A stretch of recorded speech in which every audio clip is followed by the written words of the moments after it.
So Jeff, you're buying a $62,000 Explorer, all right? Yes, sir. And the payment is $1,100 at 72 months, and you're telling me you don't want to pay the $1,100. Right. You could, but you don't want to, and I don't blame you at all. Okay? You know, And have that's you- the same as my mortgage payment. right. Well, there's some things everybody knows. For example, this $62,000 vehicle, when you make your 72nd payment, it's going to have depreciated, correct? Yes. Okay. When you make that 72nd payment, by the way, does it ever sound like I'm dropping the payment? No. When you make that 72nd payment, Jeff, what comes back to you in the mail a couple weeks later? Title. The title. And it's free and clear. It's got one name on it. And that's yours. Now, if you drive this vehicle like you intend on driving, you don't do anything special, but you don't crash it, and you don't trash it either. Drive it like you intend on. Don't crash it, don't trash it. What do you think this $62,000 vehicle will be worth when that title comes to you?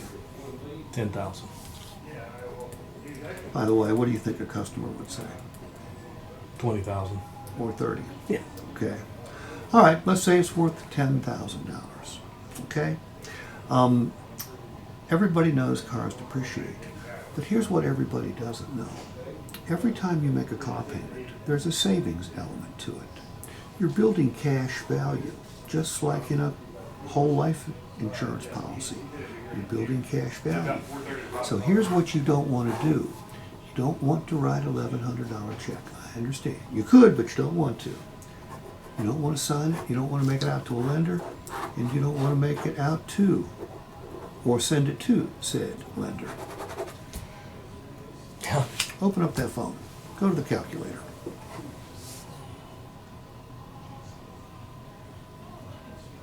All right. Divide 10,000 by 72.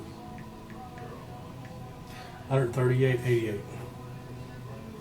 You know what that 138, actually the 139, you know what that represents, Jeff?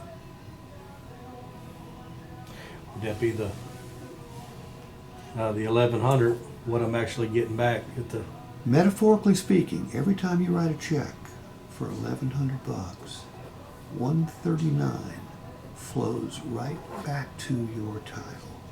So yeah, you'll pay $1,100 to own it, but what you're going to pay to drive it is 961.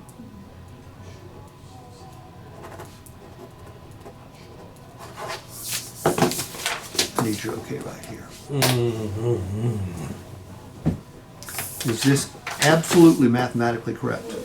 Now think about it when the customer gives you, because I've done this hundreds of times with live customers. Oh yeah, They always, it would be closer to 30,000. Sometimes I have to back them down. If it was 20,000, which there's a good chance of 62,000. Right. So yeah, now you're at $280. Exactly. It's going back. What's to the easier time. to say yes to, 1,100 or 961? If it's 280, that's actually Exactly. 840 or whatever. I learned this from a Harley Davidson general manager. I was teaching Harley Davidson salespeople how to overcome objections because they get the same ones we do.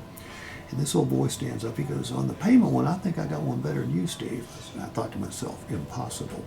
But son of a bitch, if he didn't. I have done this 150 times in front of live customers.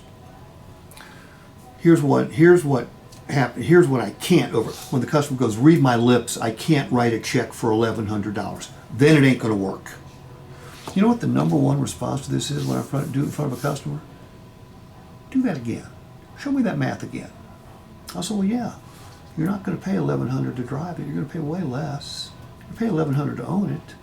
But at the end of the day, you've got zero car payment and a piece of paper worth $10,000.